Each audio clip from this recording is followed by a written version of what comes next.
There's a lot Yeah. of things right there on the threshold. I experience so many different kinds of shifts. It's hard for me to talk about the OBE without talking about them. But one of the first ways that I would shift when I very first started going out of body, I mean, aside from the presence merging with me and going through this whole process, uh, is I would be taken like straight up super fast. And all around me, it was like I was in a black cylindrical shaped thing. And there'd be all of these people screaming, like coming out and trying to grab at me as I was like being lifted straight up. Crazy stuff, crazy stuff. Right. There was an alligator headed being who would come and like swing me around by my feet, literally, and just catapult me. And so lots of opportunity to go into fear, but somehow I never did. Yeah, so I didn't have too many of those types of experiences where, somebody was coming or doing something to me or anything like that. They were just the shift. It was just the way I would be shifted from one locale to another. I was put through every conceivable way to shift, and some of the more frightening ones, like the ones that I just mentioned, weren't frightening for me. It was like, so they just kept throwing, different ones at me to see how much I could endure, I guess, before the real work began. And so, like when I would pop out into the etheric frequency bandwidth, what I call the etheric frequency bandwidth, the etheric frequency version of my room, I started being put through a training program. And literally, the whole point of the training program was to get me to be able to stay fully conscious through any kind of shift. So we started with all of these other ones. Then came the dematerialization.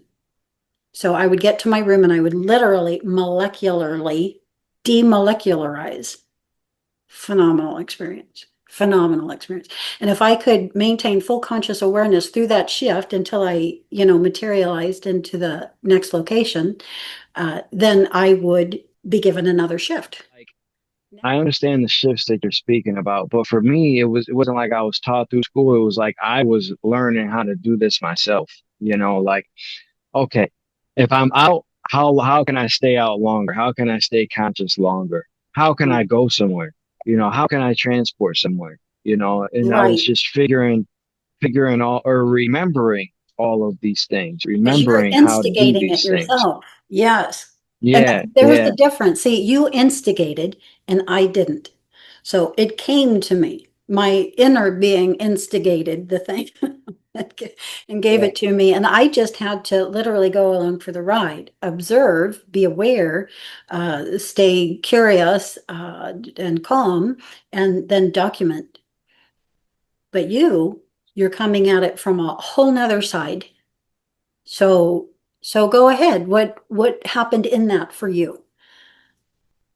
So in that for me, at first it was hard even figuring out how to move, that was hard. Figuring out, okay, so if I want to go somewhere, what can I do? So after I went through my mirror and I was transported there, I had no fear within me at that. So then it was like, okay, if I'm in my house, how do I get somewhere? Can I open up my door and on the other side of that door, will I be where I want to be? So I try that. Sometimes it wouldn't work, sometimes it would. So I'm like, okay, so I have to have a strong intention and focus to do it. And I have to like match my frequency to that place. Like it was easier if I had been there before. If I had been there before, it was easier for me to go there. So I figured that out. And I'm like, okay, so it has to do with like a frequency thing. So I'm Hmm. like, okay. And then it was like, all right, well, can I float through my wall? Yeah, I can. Sometimes I can't. So why can't I? It's another frequency thing. So I'm like, okay, I have to shift my inner world a little bit and then I can. And then it was like, okay, what's another thing I try to do? Okay, mirrors. Can I control where I go when I go through my mirror? Or is it just going to be a random experience? Could you? So then I'm like, okay, yeah, yeah, you can. You can 100% control where you go at all times. You can even command to go somewhere. And then I was like, okay, so I if I never can could. open up my door, I was like, all right, so now if I can open up my door and on the other side of that door, I can be somewhere. If I can go through my mirror and be somewhere on the other side, I was like, okay, so what is really the thing that's making it? Is it really the mirror that's the portal? Is it really the door that's the portal? Or is it me For and my me, intention that's the portal. that carries Exactly. it? So Yeah. I'm like, okay, I am the portal. And they So all then I was are. like, Yeah, they all mm-hmm, are. I yeah. think that you've just said what I call it the portal system, and those are different aspects of the portal system. And it's fascinating to Mhm. experience them all. It really is. You want to go on every ride you can, really, in these experiences. In my OBEs, I was being told something. I was being shown something. So I never got the opportunity to do something deliberate like what you're saying. You got to explore it on a whole nother spectrum than what I got to. But once I really was out and exploring frequently and often, I already knew I could control everything and things like Yeah, that. So it stopped I just more never so wanted me being to. shown things. Yeah. Mm, Yeah. My greater being was yeah, driving. So I, yeah, it, yeah. it, When you it just, knew much more about it is what's being me. So I went Mhm. ahead and let it drive. And again, I just tried to be aware It's of as very much interesting. as what Yeah. was being shown to me as possible. Now, because I'm a care provider, that whole theme comes into my OBEs. So ways in which I can help, you know, here in physical space were, of course, going to be part and parcel to my OBEs. You come from an interesting past, just because I just said that also. What was your job before now? My official title was project engineer. I was a program manager for space programs. My customers were like NASA, Boeing Satellites, Lockheed Martin. Yeah, I'm shown how things work. Mm-hmm. I'm shown like large ideas, and then like it's for me to like come back and put it together for people. And it's just like visions and like it's like you're shown like scenes and bits and pieces. And there's like symbols, there are colors, there's just like it's a lot, but you're just like showing visions and things, and then it Yeah. comes to you as like feelings and like remembrance. It feels familiar, Yeah. but like you still don't fully understand or remember or No, grasp what's you're going saying when on. we take Yeah. our conscious state with us, like you're a person called Andre, that's your conscious state. When you take that with you, you take your central nervous system. You haven't left it behind. And your central nervous system will filter out anything Andre can't handle. So it'll let through the bits that it's going to be okay, even though some of this bit's going to push his limits, but it's still all right. And then it just filters out everything else, and then we get the data that's left over. Yeah, and how we process that when we get back Mm. is an intriguing thing. A lot of people think when you go out of body, it ends like when the experience ends. No, No, you have no, to you still process that you unpack experience. things. And so, Yeah. bits and pieces of that experience may awaken over the next years and even multiple decades. It was almost 15 years before I realized the first time I looked at myself, I was looking at the archetype that my life is based on. Like I didn't know that in the experience.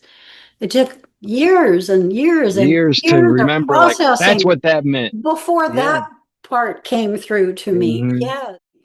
One of the main places I would go when I popped out was right into my own biological system. Mind blowing. Like I would be given tours of the withinness of my own body. You know, I've had experiences where I've met my hippocampus face to face as a mythical being, as a hippocampus and mythology, just crazy things like that. But yeah, the tours on the of the inside of my body were fascinating. I can never bring back, I don't know that I'm let to bring back certain details. I've had thousands of experiences in a very short period of time. And so there was a lot to process, and I didn't need more, probably. But I have an abduction experience that I've been having since childhood. One in particular, I have a lot of experience with the Galactics, and it's just this one experience with this one group that come for me that has traumatized me since I was a kid, and I'm still working on processing more of that. There's an experience that confounds me to no end. And the shock that it sends through me every time I seen it, and I've been in the experience 3 times consciously that I brought back, and probably more. But I'm in an experience, and it's sort of a congratulatory thing is going on, where literally I'm being congratulated for something, right? When all of a sudden the back of my left calf is brought to my attention, and I look back there, and there's this structure of strings. At first it was four, and and they're all different lengths, and on the edge of on the tip of each one is a black cube.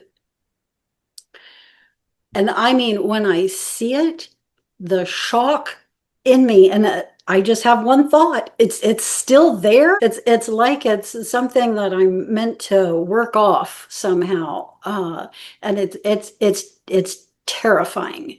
Like the moment I see it, I experience such terror that it's still there, that I can't maintain the So experience. I'm shot right what back. is it? I missed what you said. What was there? What was that? Yeah, so if you imagine yourself looking down at the back of your calf, and you see four strings, all different lengths, from say 3 inches to 5. And on the tip of each string is a black cube.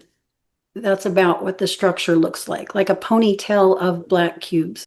And at first there was four, and the last 2 times there was three, but I still don't know what that is. I think it's my collection of combined experiences. It's something left for me to make up for, to work off, as it were, in the similar sense that, you would go to prison to work off time for something bad that you had done.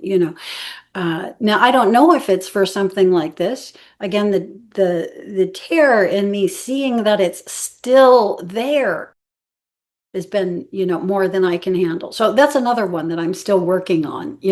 What is that? What does it represent? What am I still not coming up to speed on and processing fully enough to accomplish getting those darn things off, whatever they happen to be? There's a lot I'm still working on. When you have thousands of experience, there's going to be a lot in there that you still can't, you'll never figure it out. I don't think that our conscious, and it's for not for my conscious mind to figure out. However, the fear part is. So that's something that so I could get more information from the experience.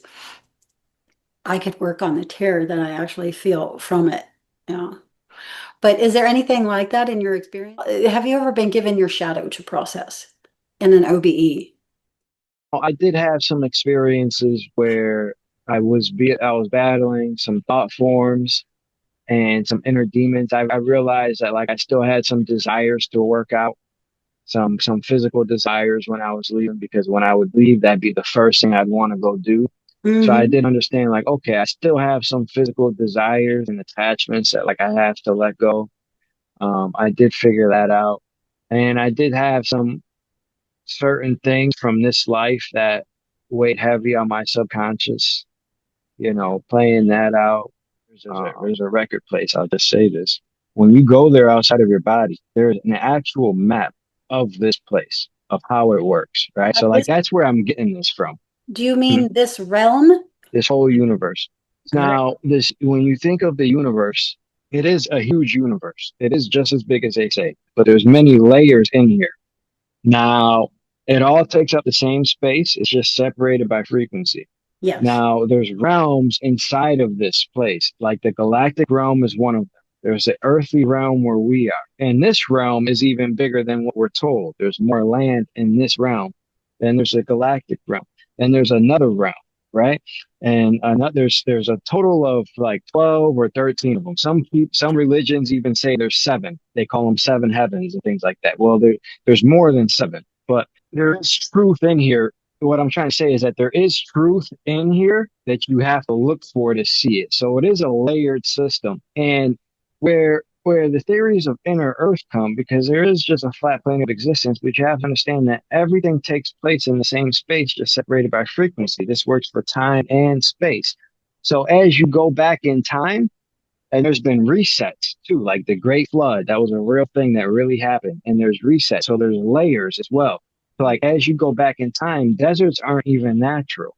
So if you, they're results of great war. So like as you go back in time, the layers are buried. So as you go back in time, you also go back to the other realms. So like an example of this is the ancient Egyptian time period or Atlantis. It was all one thing. A lot of the myths and stories that we have here are in fact true. They're just told a little bit different. Like now we're on channel one. This is just one of the channels here. And this is why, when you're out of your body, you can just appear somewhere. This is why you can move like that. It's all space and time is all an illusion, in that aspect, It's a very because you fun can just one, transfer. and it's a part of the Yeah. game that we're playing, and we're experiencing ourselves through it at present. So I like to investigate it, and so that's what space and time are just another word for frequencies. Also, uh, Mhm. another word for fractal fields. Right now, we're experiencing the spatial dimensions, as you call it, realm one, or I would say harmonic one, comprised of dimensions one, two, and three. So the elemental beings are here, the lower plants and animals and insects, and the top dog on the Hmm. land walking aspect, the human, right?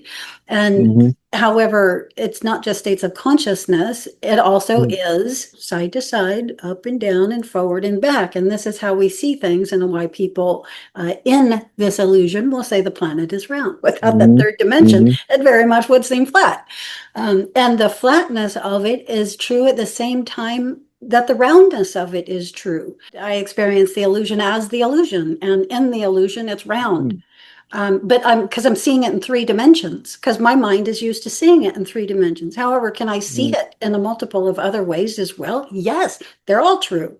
It depends on how many dimensions you're seeing and experiencing it. Hmm. So what I could see was that we're experiencing this spatial dimensions here in harmonic one, or as you say, realm one. And I would say harmonic two is galactic space. That's dimension 4, 5, and 6D. These are the time dimensions. Now, this is just how I pattern my own awareness when I'm going out. It sounds the same way that I'm explaining it, just different terms. There's no It is the objective same. reality. Yeah. There's no reality outside ourselves, and so this is what people Hmm. have to get super clear on. They think that there's some set fixed reality out there and one thing's true and nothing else is. No, no, that's the antithesis of where we're going. We're going out of the black and white and into the infinite Crayola box when we're, expanding in consciousness. And Yeah, so I'm interested to see how you came up with this because you're coming up with the same thing that like I have, but like now I was told this when I got into this, but I also have seen a map of this and it explains like I've seen the map of this place. And that's how come like I'm so sure and like I'm like this is it because I've seen it. But like I'm mhm, interested to see like how you came up with this because your harmonics, what you're describing as harmonics, is how I would describe them as realms. mhm. And there are dimensional spaces within each. So like I'm very interested to like how did you come up with that yourself without like being shown that? That's crazy. Yeah, one, because we're in the Pretty third amazing. dimension in our experience, and in the third dimension, you can see dimensions two and one. We're very aware of the lower animal, plant, and insect realm. We're very aware of the elemental kingdom within our experience. And also, we're veiled and locked in on our planet, right? The general illusion is that there is nothing else out there, right? And so, if I start with the basic template of right here where I am and extrapolate out from there, I get that pattern. And we can also see it, right? We're able to see the Mhm. cosmic structure, the universe, the galaxies within it, and the solar systems and planetary bodies within those, right? So it exists right there in our field of vision.